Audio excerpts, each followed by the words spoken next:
Welcome to VRK news. సర్వరోగాలకు కారణం మన గట్. సో మన గట్‌ని మనం కాపాడుకోగలిగితే గన మనకి ఏ రోగం రాకుండా చూసుకోవచ్చు అని చెప్పేసి అంటున్నారు అవితా చిలుకూరి గారు. న్యూట్రిషనిస్ట్ అండ్ డైటీషియన్ అండి. సో మేడం ద్వారా అసలు మన గట్‌ని ఎలా కాపాడుకోవాలి? ఎలాంటి ఫుడ్ తీసుకోవాలి?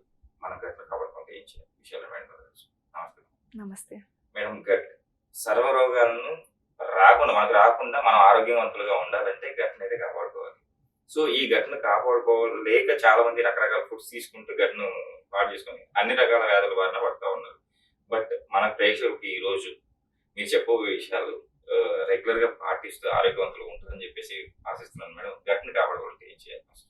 ఇప్పుడు మీరన్నట్టు గట్ ఈజ్ వెరీ ఇంపార్టెంట్. మనకి ఇమ్యూనిటీ మొత్తం డిపెండ్ అయ్యేది గట్ పైనే. మన గట్ హెల్త్ బాలేదంటే మనకి అన్ని రకాల డిసీజెస్ అనేవి వస్తాయి. కామన్ కోల్డ్ నుంచి స్టార్ట్ చేస్తే మనకి స్టమక్ అసిడిటీ, బ్లోటింగ్, కాన్‌స్టిపేషన్ అన్ని ఇష్యూస్ అన్నీ గట్‌తోనే వస్తాయి. ఓకే. ఇప్పుడు మనకి ఇది గట్ హెల్త్ బాగుండాలి అంటే మనం ఏం తినాలి, ఏం తినకూడదు అనేది చాలా ఇంపార్టెంట్. ఓకే. ఇప్పుడు అందరూ చాలామంది గూడా గట్ హెల్త్‌తోనే ఇష్యూస్ చాలా వస్తున్నాయి. వాళ్ళకి ఊరికే లైక్ కొంచెం తిన్నాకని ఇమ్యూనిటీ ఉండకపోవడం వల్ల స్టమక్ ఇన్ఫెక్షన్స్ కానీ, లేకపోతే ఇమ్యూనిటీ లేకపోవడం కానీ, ఇవన్నీ గట్ హెల్త్ బాగుండకపోవడం వల్లే వస్తున్నాయి. ఓకే. గట్‌లో ఇన్‌ఫ్లమేషన్ ఉండడం వల్ల, ఇవన్నీ ఉండడం వల్లే వస్తున్నాయి. మేడం యాక్చువల్లీ గట్ మనం ఫుడ్ కరెక్ట్ గా తీసుకుంటాం. బట్ మనకు బాడీలో వచ్చేసి గుడ్ బ్యాక్టీరియా అండ్ బ్యాక్టీరియా అని చెప్పేసి రెండు ఉంటాయి. సో మనం ఎప్పుడైతే బ్యాడ్ బ్యాక్టీరియా పెరుగుతుందో గుడ్ బ్యాక్టీరియా చేయాల్సిన పని చేయకుండా ఈ గట్ హెల్త్ ప్రాబ్లమ్స్ వస్తాయి. అవును. సో గుడ్ బ్యాక్టీరియాని పెంచుకోవాలంటే మనం ఏం చేయాలి? మీరన్నట్టు గుడ్ బ్యాక్టీరియా, బ్యాడ్ బ్యాక్టీరియా అనేది గట్ మైక్రోబయోమ్ అనేది ఒకటి ఉంటుంది. ఓకే. దాంట్లో మనకి గుడ్ బ్యాక్టీరియా ఏదైతే ఉంటుందో దాన్ని ప్రోబయోటిక్స్‌గా క్యారెక్టరైజ్ చేస్తాము. మనకి ప్రోబయోటిక్స్ అనేవి ఎక్కువగా ఉన్నప్పుడు, సఫిషియెంట్‌గా ఉన్నప్పుడు గట్‌లో మనకి ఇన్ఫెక్షన్ కానీ, బ్యాడ్ బ్యాక్టీరియా కానీ ఏమైనా వచ్చినా కానీ అది ఫైట్ చేసి మనకి హెల్ప్ చేస్తుంది. ప్రొటెక్షన్ ఇస్తుంది. ఓకే. ఇప్పుడు మనకి ప్రోబయోటిక్స్ అనేవి ప్రాపర్‌గా ఉండకపోవడం వల్ల గట్ హెల్త్ అనేది గట్ మైక్రోబయోమ్ డిస్టర్బ్ అయిపోతుంది మొత్తం. ఓకే. ఇప్పుడు మనం జస్ట్ ఈ ప్రోబయోటిక్స్ పైన కాన్సంట్రేట్ చేసి ప్రోబయోటిక్స్ వచ్చే ఫుడే తీసుకోవడం కాకుండా, ఓకే. ఇప్పుడు మనకి మొత్తం గట్ హెల్త్ అస్సలు బాలేదు అన్నటువంటి వాళ్ళకి ఈ ప్రోబయోటిక్స్ అనేవి మనం ఇస్తాం స్టార్టింగ్‌లో ఓకే. ఇంప్రూవ్ అవ్వడానికి. కానీ అది మెయింటైన్ అవ్వాలి అంటే జస్ట్ ప్రోబయోటిక్స్ తీసుకుంటే మనకి సరిపోదు. ఓకే. ప్రీబయోటిక్స్ అనేవి ఈ ప్రోబయోటిక్ బ్యాక్టీరియాకి ఫుడ్ అన్నమాట. ఓకే. ఈ ప్రీబయోటిక్స్ కూడా తీసుకోవడం మనకి చాలా ఇంపార్టెంట్. ఆ గట్ మైక్రోబయోమ్ ఇంటిగ్రిటీ మెయింటైన్ అవ్వాలి అంటే. ఓకే. మనకి ప్రోబయోటిక్స్ తెలిసినట్టు అందరికి చాలా మందికి తెలిసే ఉంటుంది. ఈ బటర్ మిల్క్‌లో కానీ, కర్డ్‌లో కానీ, యోగర్ట్స్, గ్రీక్ యోగర్ట్స్, మళ్ళీ మనకి ఇట్లాంటి చద్దన్నము, ఫెర్మెంటెడ్ ఫుడ్‌లో మనకి ఇడ్లీ కానీ, అంటే ఫెర్మెంటెడ్ ఫుడ్‌లో మనకి ప్రోబయోటిక్స్ బాగా ఎక్కువగా దొరుకుతాయి. ఓకే. అది బాగా అందరికీ తెలిసిన విషయమే.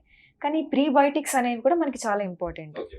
దీనికి మళ్ళీ మనకి ఎలా అంటే వెజిటేరియన్ ఫైబర్ ఏదైతే ఉంటుందో సాల్యుబుల్ ఫైబర్, ఫ్రూట్స్ కానీ, వెజిటబుల్స్ కానీ, బీన్స్, ఓకే.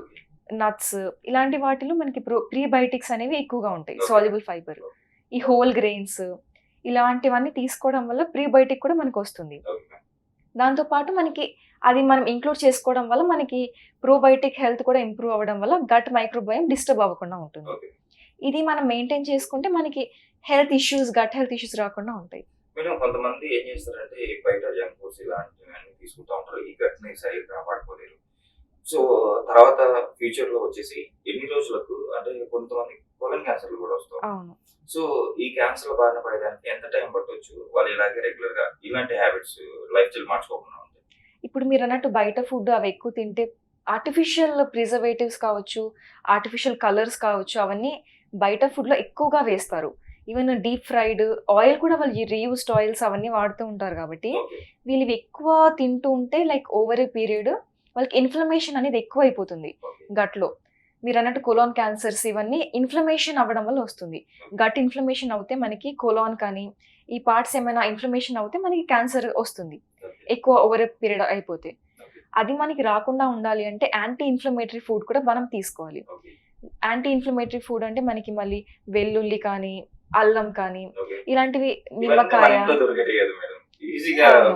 తినొచ్చు. ఈజీగా తీసుకోవచ్చు. కానీ ఎవరు అది కాన్సంట్రేట్ చేయట్లేదు. Yes, ma'am. పక్కన పడేశారు. Yes. బయట ఫుడ్‌కే ఎక్కువ ఇంపార్టెన్స్ ఇస్తున్నారు. నిమ్మకాయ ఎస్పెషల్లీ దీంట్లో యాంటీబయోటిక్స్ కానీ యాంటీ ఆక్సిడెంట్స్ క్వాలిటీస్ చాలా ఎక్కువగా ఉంటాయి. ఓకే. పసుపు ఇలాంటివి మనము టర్మరిక్ టీ కానీ, లేకపోతే బ్లూ టీ అని చెప్పి శంఖం పూల్ టీ చేస్తున్నారు. Okay. అవి ఇవన్నీ జింజర్ టీ, ఇవన్నీ మనకి వాటర్ వేసుకొని చేసుకోవాలి టీ. దాంట్లో మిల్క్ యాడ్ చేస్తే మనకి మళ్ళీ దాని ప్రాపర్టీస్ చేంజ్ అయిపోతాయి కాబట్టి వాటర్‌లో ఇవన్నీ వేసుకొని బాయిల్ చేసుకొని టీ చేసుకొని తాగితే మనకి గట్ హెల్త్ అనేది మంచిగా ప్రొటెక్ట్ అవుతుంది. ఇన్‌ఫ్లమేషన్ అవ్వకుండా ఉంటది. ఇప్పుడు మనకి ఇన్‌ఫ్లమేషన్ అవ్వలేదు అంటే క్యాన్సర్స్ అవన్నీ రాకుండా ఉంటాయి ఆబ్వియస్‌గా. కానీ ఒక మంచి రెమెడీ అని చెప్పాలి మేడం. అంటే మనం ఎప్పుడైతే పాలేస్తామో దాని ఎఫెక్ట్ అయితే వెళ్ళిపోతాయి. సో అవును. నార్మల్ మిల్క్ అట్లాగే ప్లీజ్. వాటర్‌లో వేసుకొని తాగాలి. అవును. మన ప్రేక్షకులు కూడా ఇది చాలా బాగా నచ్చుతది మేడం కంపల్సరీ. ఇంకొకటి ఈ కొలన్ క్యాన్సర్స్ వదిలేస్తే మనము యాక్చువల్ మన గట్ బాగాలేకపోతే వెయిట్ ఎక్కువగా అయిపోతాం మేడం చాలా. అవును. సో దీన్ని అడ్జస్ట్ చేస్తే ఎంతవరకు కరెక్ట్ అంటారు? ఇప్పుడు మనకి చాలా మంది ఒక పీరియడ్ ఆఫ్ టైమ్ వరకి లైఫ్ టైమ్‌లో కూడా వాళ్ళు కొన్ని ఇయర్స్ పాటుగా హెల్తీగా తింటూ ఉంటారు. ఓకే. ఓన్లీ హెల్తీ ఫుడ్ తింటారు. బయట ఫుడ్ ఇవేవి ప్రాసెస్డ్ ఏమి తినకుండా ఓన్లీ ప్యూర్ హెల్తీగా తింటూ ఉంటారు. వాళ్ళకి గట్ హెల్త్ అవన్నీ బావుంటాయి. కానీ ఒకటేసారి సడెన్‌గా వాళ్ళు ప్రాసెస్డ్ ఫుడ్ కానీ, చిప్స్ కానీ, ఓకే. ఏమన్నా ఇట్లా బయట స్వీట్ షాప్స్‌లో దొరికేవి ఫ్రైడ్ ఐటెమ్స్, బయట ఫుడ్ తినడం సడెన్‌గా స్టార్ట్ చేశారనుకోండి, వెయిట్ ఫుల్ గెయిన్ అయిపోతారు వాళ్ళు. ఓకే. ఎందుకు అంటే మనం గట్ మైక్రోబయోమ్‌కి అది అలవాటు లేదు. ఓకే. సో, అది డైజెషన్ కానీ ఇవన్నీ దానికి కొత్తగా ఉంటది. ఓకే. అవన్నీ ప్రాసెస్ అవ్వడం కష్టమవుతది కాబట్టి వాళ్ళు అలాంటి ఫుడ్ తీసుకోవడం వల్ల వెయిట్ గెయిన్ అయిపోతారు. ఓకే. సో, మనం ఎప్పుడైనా కానీ మనము ఏది తిన్నా లిమిట్‌లో తినాలి. ఓకే. అవాయిడ్ చేయాల్సిన ఫుడ్ అంటూ టోటల్‌గా అవాయిడ్ చేయకూడదు. ఓకే. కొంచెం అది కూడా తినాలి. కానీ లిమిట్‌లో తినాలి. లైక్ చిప్స్ కానీ ఏమైనా తిన్నా కానీ లిమిట్‌లో తినాలి. ఓకే. అది మనం ఎక్కువ తినేసి హెల్తీ ఫుడ్ తక్కువ తినడం వల్ల మనకి ఇష్యూస్ వస్తాయి డెఫినెట్‌గా. ఓకే. కానీ హెల్తీ ఫుడ్ ఎక్కువ తిని మనము ఈ ప్రాసెస్డ్ ఫుడ్ ఇవి తక్కువ చేసుకొని లిమిట్‌లో తినాలి ఎప్పుడైనా కానీ. ఓకే. తింటే గట్ హెల్త్ అనేది మనకి బ్యాలెన్స్ అవుతుంది. ఈవెన్ వెయిట్ గెయిన్ అవ్వకుండా ఉంటారప్పుడు. ఓకే. తొందరగా ఏమన్నా బయట ఫుడ్ తిన్నా ఏమైనా కానీ వెయిట్ గెయిన్ అవ్వకుండా ఉంటారు. మేడం ఏ సిట్యుయేషన్‌లో ఫైల్స్, ఫిస్ట్ లాంటి ప్రాబ్లమ్స్ వచ్చే అవకాశం ఉంది? ఇది మనకి కాన్‌స్టిపేషన్ లెవెల్స్ అవన్నీ ఎక్కువగా అయిపోయినప్పుడు ఇలాంటి ఇష్యూస్ అన్నీ అగ్రివేట్ అవుతాయి. ఓకే. స్టేజ్ 2, స్టేజ్ 3 ఇవన్నీ అవుతూ ఉంటాయి. గ్యాస్ట్రో ఇంటెస్టినల్ ఇష్యూసే అవుతాయి ఇవన్నీ మళ్ళీ మనకి. మనకి ఇవన్నీ రాకుండా ఉండాలి అంటే కూడా మనకి ఇన్‌ఫ్లమేషన్ కానీ, దానికి వేరే రీజన్స్ కూడా ఉంటాయి రావడానికి. కానీ ఇది వన్ ఆఫ్ ది రీజన్ అని చెప్పొచ్చు. ఓకే. అంటే మన గట్ బాలేకపోవడం one of the reason. One of the reasons అవుతుంది. ఇన్ కేస్ అంటే ఎలాంటి ఫుడ్ తీసుకుంటే ఏదైతే కాంప్లికేషన్ ఉన్నాయో ఆ కాంప్లికేషన్ పోగొట్టుకోవడానికి సో మీరు చెప్పిన ఎలాంటి ఫుడ్ తీసుకోవాలి ఫైల్స్ కానీ ఫిస్ట్ కానీ తగ్గించుకోవడానికి? అలాంటి వాళ్ళకి అప్పుడు మళ్ళీ మెడికేషన్స్ అవి ఉంటాయి కాబట్టి ఇంటర్ఫియర్ అవ్వకుండా వాళ్ళకి ప్రాబ్లమ్ అవ్వకుండా అప్పుడు కొంచెం లో ఫైబర్ ఫుడ్ అవన్నీ రికమెండ్ చేస్తాము. ఓకే. కానీ దానికి ముందు మనం అది కాపాడుకుంటే బెటర్. అవ్వకుండా ఆ స్టేజ్ వరకు వెళ్ళకుండా మనం ముందరే హెల్త్ కాపాడుకుంటూ వస్తే మనకు ఆ స్టేజ్ రాదు. మేడం ఈ రోజు మన ప్రేక్షకులకి గట్ గురించి చాలా చక్కటి సమాధానాలు అయితే చెప్పారు. షూర్ గా మీరు చెప్పిన ప్రేక్షకులు చేస్తే ఆరోగ్యవంతులుగా ఉంటారని చెప్పి ఆశిద్దాం. Thank you.